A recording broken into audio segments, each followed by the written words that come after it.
But it says here in the alternative media section right there, this is in the first page of the appendix to document U. It says alternative media, a term used to describe various information sources that provide a forum for interpretations of events and issues that differ radically from those presented in mass media products and outlets. This is a terrorism lexicon, sir. So you've started an alternative news site, and you're asking questions and making connections?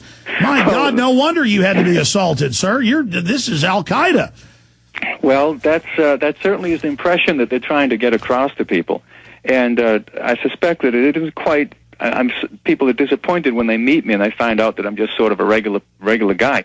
But, you asked, so I'm in the hospital, I get out, and there's this warrant for my arrest. So I turn myself into the Duncanville police, and they transport me in handcuffs down to Dallas County Jail, and I spend about 12 and a half hours there before I'm bonded out. Lou Sterrett. Lou Sterrett, yeah, Lou Sterrett. Or Sterrett, a very nice place. Well, actually, it was kind of amusing at one point because I was in the big holding area. Oh. And but with all these guards and other prisoners, and the guard asked me, like, you don't seem to fit in here. I mean, like, what are you in for? And just then a television report came on of my turning myself in. And I said, well, take a look over there. And all the inmates and the guards were saying, man, that's terrible. They can't do that to you. you got a good case here. This will never stick. And perhaps we'll see. Well, no, but this is sir, are you aware of the fact this is a phenomenon around the country? And if I was you, I'd be careful. They have things where a sheriff gets elected, so the old sheriff kills him. That happens about once a month. I read about that, yeah. I see it constantly. There's probably been 50 cases I know of. I mean, really? More. Oh, it's constant. And murdering new police chiefs, cops killing other cops, beating up city councilmen. I mean, this is widespread, sir, so I would carry a camera on you at all times. Now, obviously, there's times you're allowed to talk, and you can put things on the agenda. Or is the mayor engaging in a parliamentary tyranny where they're shutting you down?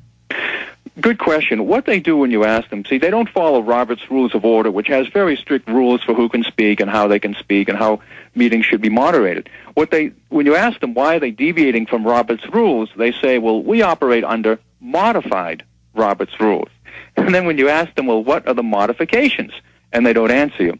What they rely on is a part of our charter says the mayor will preside over meetings, which means to me he'll be the moderator. He'll be the one kind of like the host of a news show, like McLaughlin Group or something. But now you're never allowed to talk, and he just sits up there with his own private cash machine.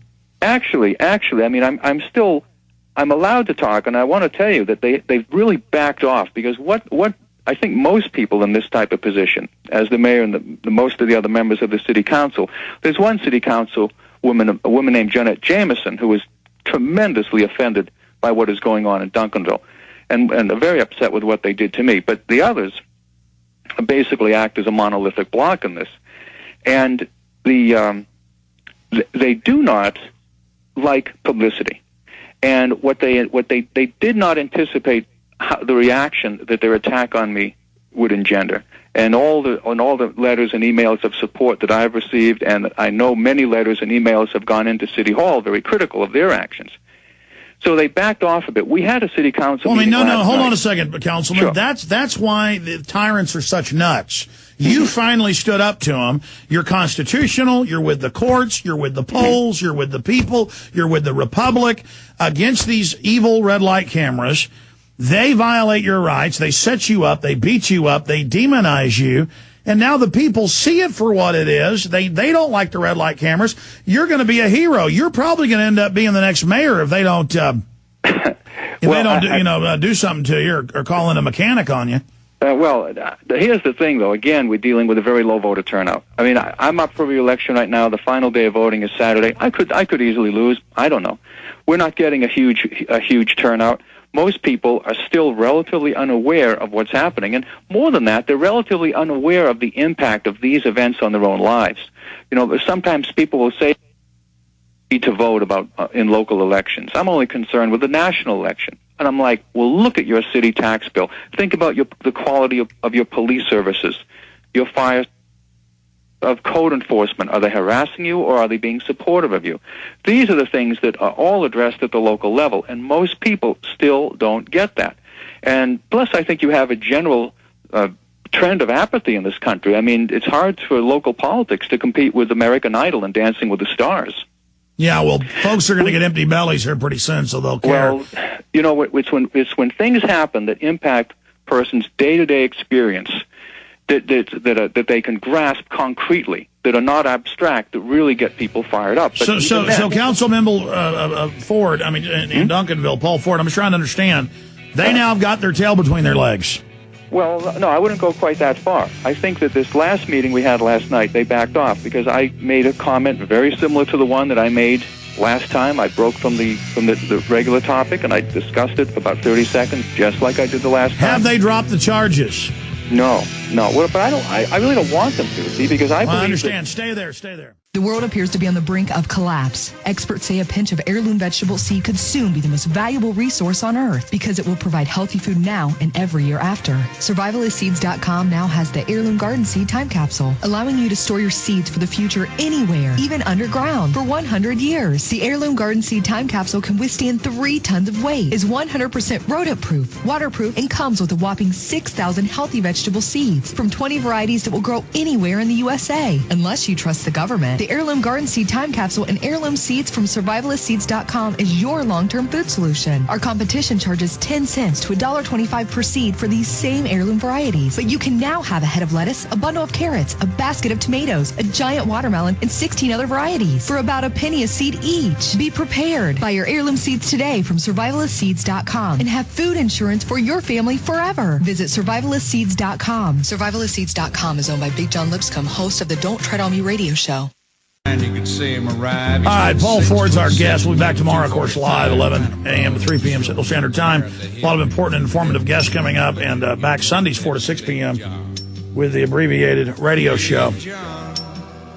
And by then, maybe I'll have this fruit fly infestation. This is a clean office. No one can find where they're coming from. It's like, meow, meow. I don't know if you've seen them landing on my face during the show, but I'm going to get them. That's all part of the fun of being a PresentPlanet.tv. Remember, you can see me fighting the fruit flies. There's like little F-16s, and I'm King Kong up here. Going back to the fellow thought criminal, Duncanville City Council member here in Texas, and a big suburb of Dallas, pretty good-sized town, Paul Ford. In closing, Paul, you're going to get the jury trial. I would, go in and show that I wouldn't even argue the Roberts Rule thing with them. Obviously, you know what you're doing. I would just show that they were telling you to voluntarily leave. Well, then why did they arrest you? That you've certainly got an official oppression. And I wouldn't be nice about this because I wouldn't turn your back on these people either. They'll throw you down on the ground and, enjoy themselves. They don't think of us, the slaves, as humans until they are taught that we're not their slaves. That's the only thing sociopaths understand. So I hope you go after these people legally. Well, I want to address the criminal aspect of it first, and when that's all finished, then I'll give more thought to that. All right, well, we're almost out of time, so go ahead. All right. Yeah, I just wanted to say that I welcome the trial because I believe that the more publicity their actions get, the less likely they are to repeat them in the future against me or anyone else. And that's my hope, that when everything's brought out in a jury trial and I'm acquitted, it will discourage them from repeating it against me and discourage other people from trying to emulate them in the other cities in Texas. Absolutely. All right. So where is this going now? You're going to, I guess, go ahead and face trial for talking as a city council member at city council. That's the way it appears now, yes. Are you going to go after them for assaulting you? I don't know. At this point, I don't know. But like I say, I have my first court appearance, and my first court date is next week on May 12th, and I'll just take it from that point. But I am looking forward to a jury trial. I'm looking forward to 6 people drawn from the ranks of Dallas County voters and making the case. And I'm sure that it will end in acquittal this time. And if they arrest me again, the next time and the time after that. And maybe eventually this will discourage them from doing this to me and, as I say, to others, because this has been tremendously inhibiting to other people in Duncanville. I mean, I've had people tell me they don't want to go to city council meetings now because they're afraid that something's going to happen to them. No, that's what they want. They've basically banned public speaking here in Austin now. You got to sign up a week before and show up. Oh, yeah, they got cops there. No kidding. Yeah. No, I've had the SWAT team come and sit on both sides of me, and you're not going to speak, are you, Jones? That's on video. Oh, it's all part of the freedom. Okay, well, council member, we appreciate you coming on. And give them that having me on. You bet. Give them that website again. PaulFordReports.com. PaulFordsReport.com. Thank you for coming. PaulFordReports.com. PaulFordReports.com. Take care, buddy.